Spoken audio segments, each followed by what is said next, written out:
Shalom keluarga damai, puji Tuhan kita dapat berjumpa kembali dalam Samas edisi 6 Oktober 2025. Sebelum merenungkan firman Tuhan, mari bersama kita siapkan hati dan berdoa. Ya Allah Bapa yang Maha Mulia, terima kasih untuk hari dan kesempatan bagi kami untuk kami bisa membaca dan merenungkan firman Tuhan. Biarlah Roh Kudus yang menolong kami untuk kami bisa memahami serta melakukan kehendak Tuhan di dalam hidup kami sehari-hari, baik hari ini maupun seterusnya. Di dalam nama Tuhan Yesus kami memohon. Amin. Keluarga damai, tema Samas kita pada hari ini adalah keluarga untuk pertumbuhan iman. Bacaan kita terambil dari Ulangan pasal yang ke-6 dan saya akan membacakan ayat yang pertama sampai dengan yang ke-9. Demikian. Inilah perintah, baik ketetapan maupun peraturan yang aku ajarkan kepadamu atas perintah Tuhan Allahmu untuk dilakukan di negeri kemana kamu akan menyeberang untuk mendudukinya. Dengan demikian, seumur hidupmu engkau dan anak cucumu takut akan Tuhan Allahmu serta berpegang pada segala ketetapan dan perintahnya yang kusampaikan kepadamu, dan kamu akan hidup lama di sana. Dengarlah hai orang Israel, lakukanlah itu dengan setia, supaya baik keadaanmu dan supaya kamu menjadi sangat banyak, seperti yang dijanjikan kepadamu oleh Tuhan Allah nenek moyangmu, di suatu negeri yang berlimpah-limpah susu dan madunya. Dengarlah hai orang Israel, Tuhanlah Allah kita, Tuhan itu esa. Kasihilah Tuhan Allahmu dengan segenap hatimu, dengan segenap jiwamu, dan dengan segenap kekuatanmu. Apa yang kuperintahkan kepadamu hari ini, haruslah kau taruh dalam hatimu. Haruslah engkau mengajarkannya berulang-ulang kepada anak-anakmu dan membicarakannya ketika engkau duduk di rumahmu atau sedang dalam perjalanan, ketika engkau berbaring atau bangun. Engkau harus juga mengikatkannya sebagai tanda pada tanganmu dan menjadikannya lambang di dahimu. Haruslah engkau menuliskannya pada tiang pintu rumahmu dan pada pintu gerbang kotamu. Demikian bacaan kita pada hari ini.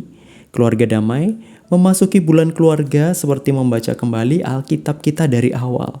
Sebab lembaran kisah dalam kitab suci kita pun dimulai dengan kehidupan sebuah keluarga kecil, yaitu keluarga Adam dan Hawa.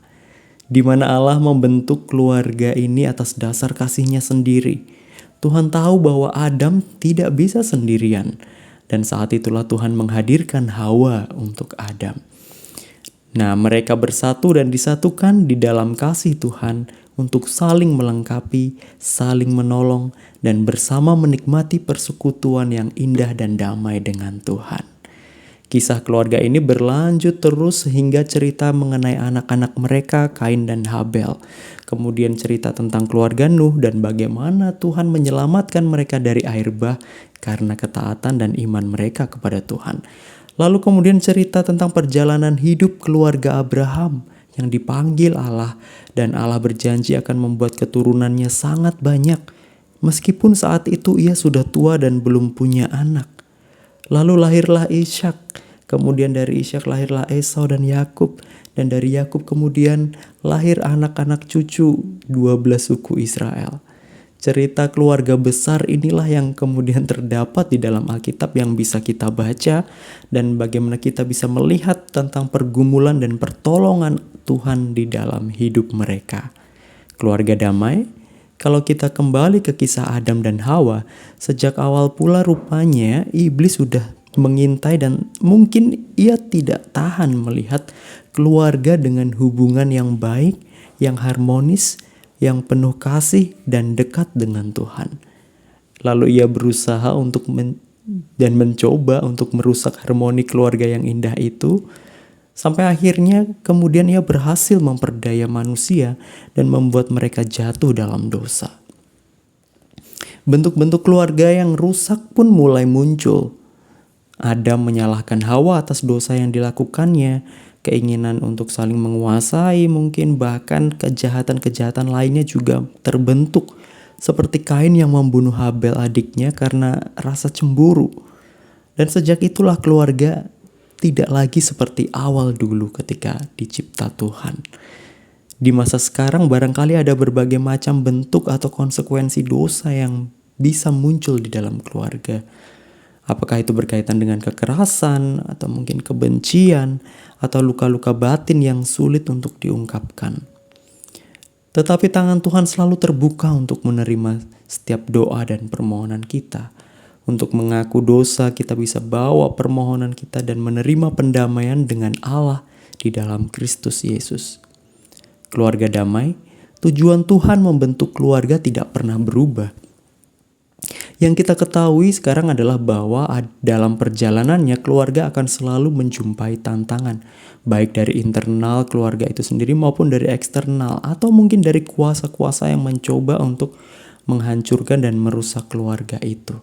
Yang tidak berubah adalah bahwa Allah menghendaki dan memberkati sebuah keluarga sebagai tempat untuk saling melengkapi, saling menolong, bertumbuh dalam iman, dan menikmati persekutuan dengan Tuhan. Seperti yang dilakukan atau mungkin yang dirasakan oleh Adam dan Hawa ketika awal itu. Menghadapi segala tantangan yang ada, keluarga memang harus tangguh dalam menjaga iman dan kasih di dalamnya. Dalam bacaan kita, Musa menyampaikan agar mengajarkan terus-menerus bahwa Tuhan itu esa, bahwa dialah satu-satunya, dan supaya setiap keluarga mengasihi Tuhan dengan segenap hati, dengan segenap jiwa, dan dengan segenap kekuatan. Musa meminta supaya apa yang ia sampaikan itu haruslah dimasukkan dalam hati dulu oleh para pendengarnya yang pertama-tama, supaya kemudian baru diajarkan berulang-ulang kepada anak-anak mereka, membicarakan waktu duduk, dalam perjalanan, berbaring, atau waktu bangun gitu. Ketika melakukan apapun, tetap mengingat Tuhan, dan dengan demikian dalam setiap hal, dalam setiap kondisi, keluarga memahami bahwa Tuhan tidak pernah meninggalkannya. Tetapi pertama-tama harus dimasukkan dalam hati dulu tentang Tuhan adalah satu-satunya, bahwa kita harus mengasihi Tuhan dengan segenap hati, segenap jiwa, dan segenap kekuatan. Baru kemudian itu diajarkan berulang-ulang kepada anak-anak. Sehingga iman atau keyakinan itu, kepercayaan itu benar-benar dihidupi terlebih dahulu, kemudian itu juga bisa dirasakan oleh anak dalam kehidupannya. Namun tidak hanya sekedar kata, tetapi kesaksian juga menguatkan iman. Seperti yang tertulis di dalam ayat 21 atau sampai 23 kalau kita baca tentang bagaimana mereka menceritakan kepada anak. Kalau misalnya anak itu bertanya, kenapa? Apa saja perintahnya? Kenapa kita harus taat kepada Tuhan?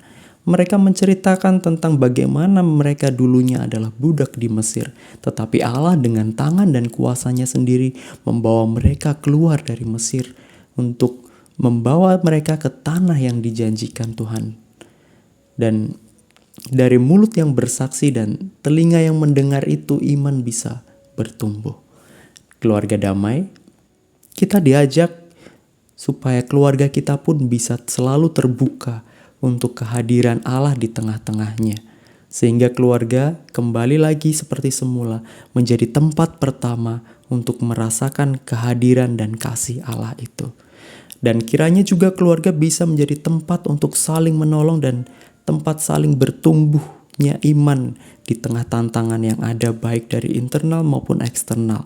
Sehingga setiap anggotanya bisa melewati pergumulan yang ada, bisa merasakan sukacita, semuanya itu dalam bingkai iman percaya kepada Tuhan. Dan biarlah melalui setiap anggota di dalam keluarganya, melalui setiap kita dapat menolong untuk setiap anggota keluarga kita bertumbuh imannya di dalam Tuhan. Mari kita berdoa. Ya Tuhan, kami bersyukur untuk keluarga yang Tuhan berikan. Bantulah kami ya Tuhan untuk bisa saling menolong, saling menopang, sehingga setiap anggotanya bisa merasakan kehadiran dan kasih Allah dalam keluarga kami. Dan biarlah semakin hari iman kami bersama-sama semakin berakar kuat, bertumbuh, dan berbuah di dalam hidup kami sehari-hari. Dalam nama Tuhan Yesus Kristus kami memohon. Amin. Keluarga damai, Demikian Samas kita pada hari ini. Selamat berjalan dan bertumbuh bersama keluarga Allah. Tuhan memberkati. Amin.